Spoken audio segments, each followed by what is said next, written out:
NASA Chief Bill Nelson has said that NASA continues its search for life in the universe. NASA has been at the forefront of space exploration, sending humans into space and launching probes to the edges of our solar system.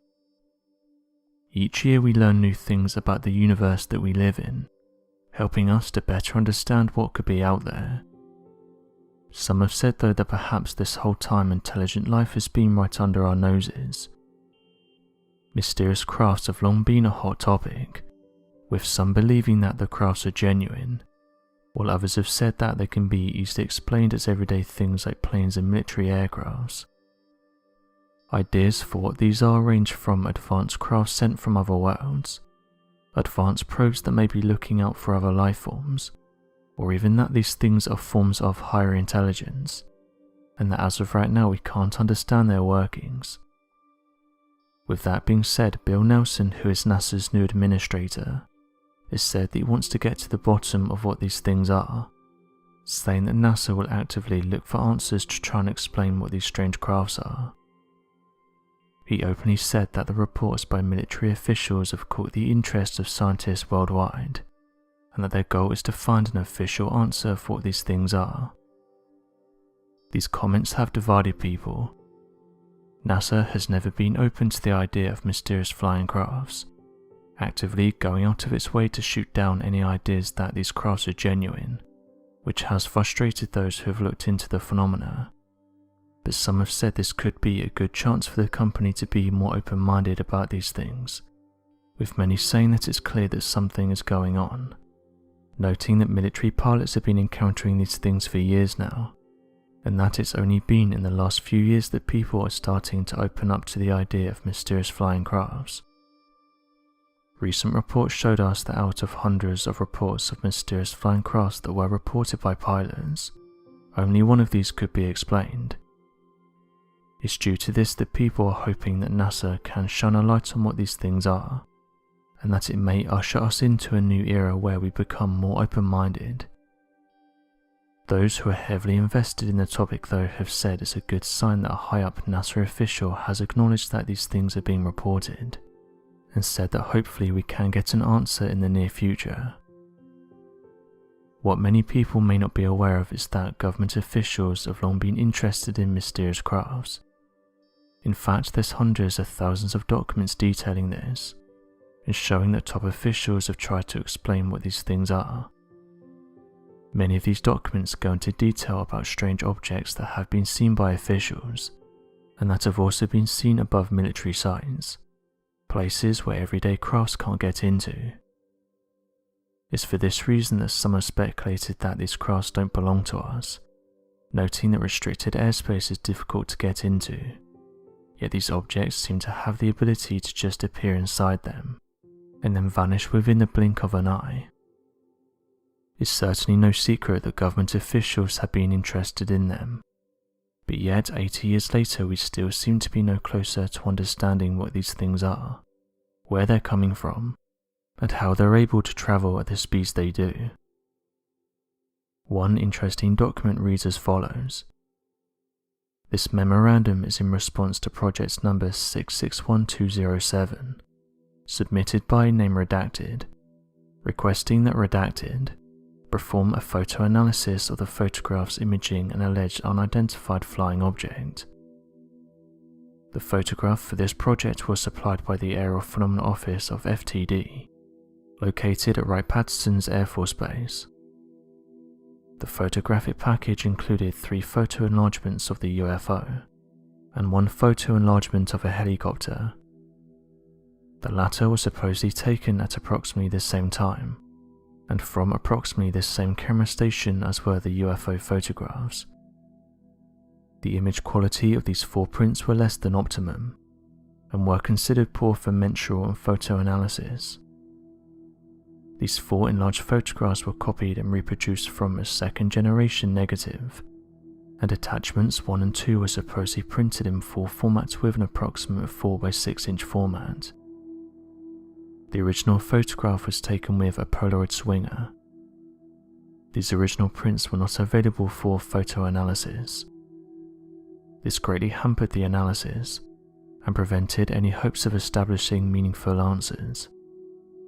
Also included in the photographic package were 5 photographs of the alleged exposure station, and also the surrounding vicinity. These photographs were taken with a Polaroid swinger by Major R.W. Niles of the United States Air Force. He personally investigated the UFO exposure station on the shore of Lake Claire, Michigan, and tried to duplicate as closely as possible to the exact position of the original camera exposure stations. Major Niles also provided exact measurements of the area, and also the objects that were imaged in the original photographs. The assumptions used in this photo analysis are as follows. A UFO was at a distance of 0.25 miles from the camera station when photographed. This was proved by Major Miles in his investigation report. The measurements supplied by the Major are correct as stated. The UFO photograph was circular, perpendicular to the camera axis. The distance between the camera station and the object was large enough, so that adjustments to the camera focal length need not to be considered. To this day, it still remains a mystery.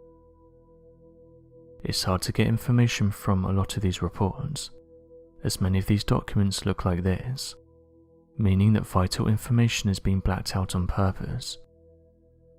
Regardless, it just shows how much officials have investigated these mysterious objects.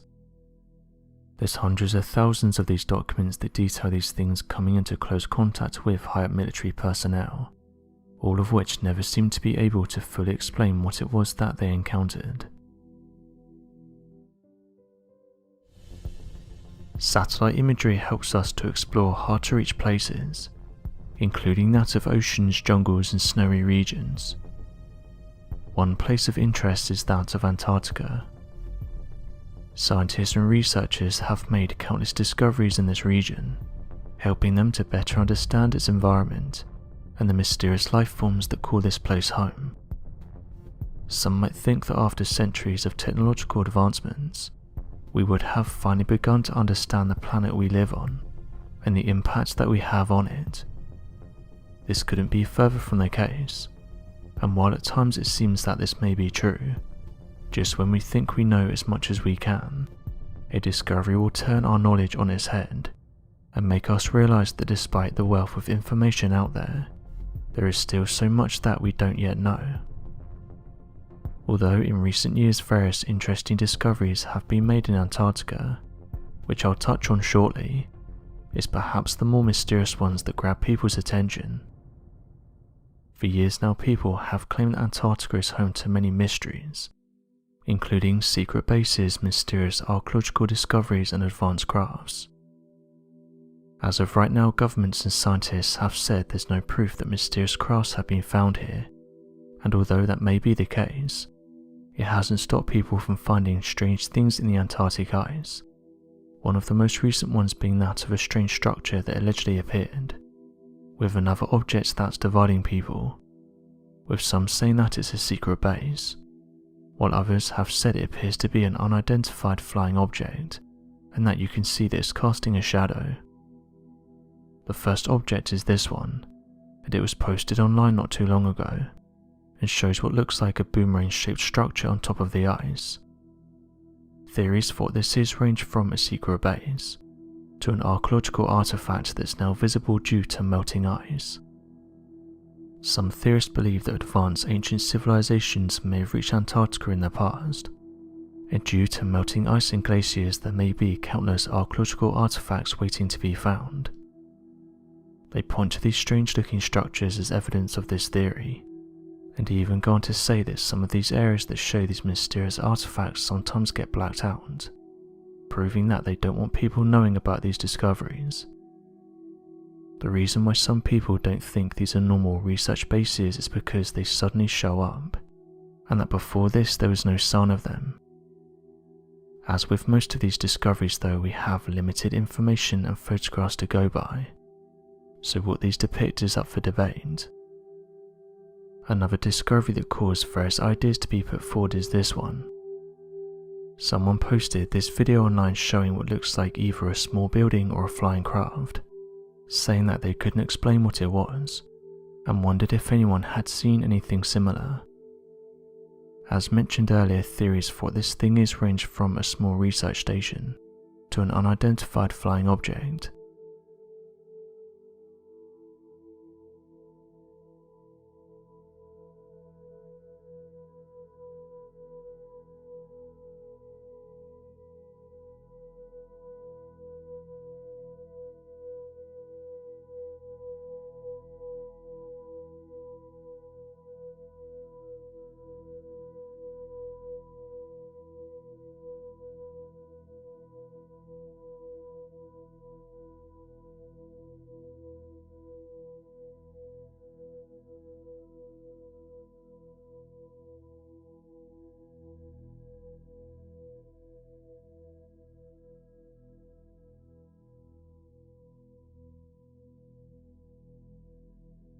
One person commented on the video saying the following: "Why would a tiny research base be in the middle of Antarctica like this?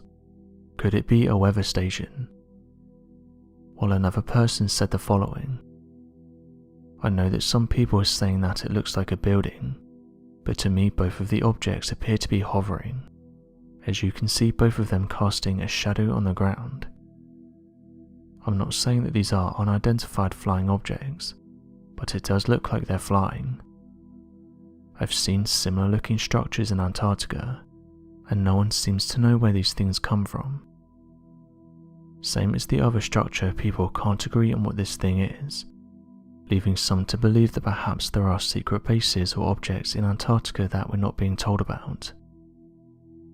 Scientists recently announced that they carried out tests on a subglacial lake and found them to be teeming with life.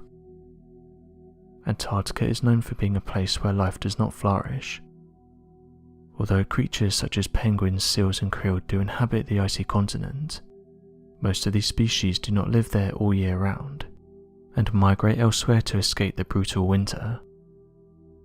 When researchers visit, the conditions are so extreme that they must take intense precautions to prevent hypothermia. The last thing that any of these researchers expected to find was an area actually teeming with life, but that's exactly what they stumbled upon. Under an ice sheet around 3,500 feet deep lies a lake around 50 feet deep.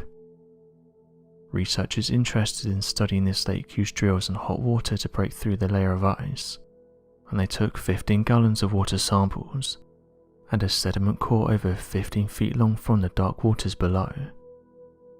What these samples revealed surprised the researchers. Study and analysis determined that the subglacial lake was teeming with bacterial life, and the samples contained an average of 10,000 bacterial cells per milliliter. Although this number may seem paltry in comparison to 1 million bacterial cells per milliliter in samples taken from the ocean, for a totally sunless underground lake the numbers are astonishing. The fact that there is such a relative abundance of organic matter means that the lake could very likely be supporting other more complex life forms, which the research expedition will likely begin to search for. A nearby subglacial lake also revealed high levels of bacteria during an expedition in 2013, which further validates these more recent findings, and leads researchers to theorize that these lakes were at one point connected to the larger oceans. This would have been thousands of years ago, and thus have remnants of carbon deposits from early photosynthesizing organisms that allow the modern-day bacteria to survive. The discovery of such a surprising abundance of life forms is important to researchers. The first is that it gives hope and guidance to the search for extraterrestrial life forms, especially on Mars, which has evidence of dried up underground saltwater lakes, not unlike the ones uncovered in the Antarctic. The second benefit of this discovery for researchers is that it provides important information about the history of Antarctica and what the now hostile place might have looked like thousands of years ago. So what do you make of these recent discoveries?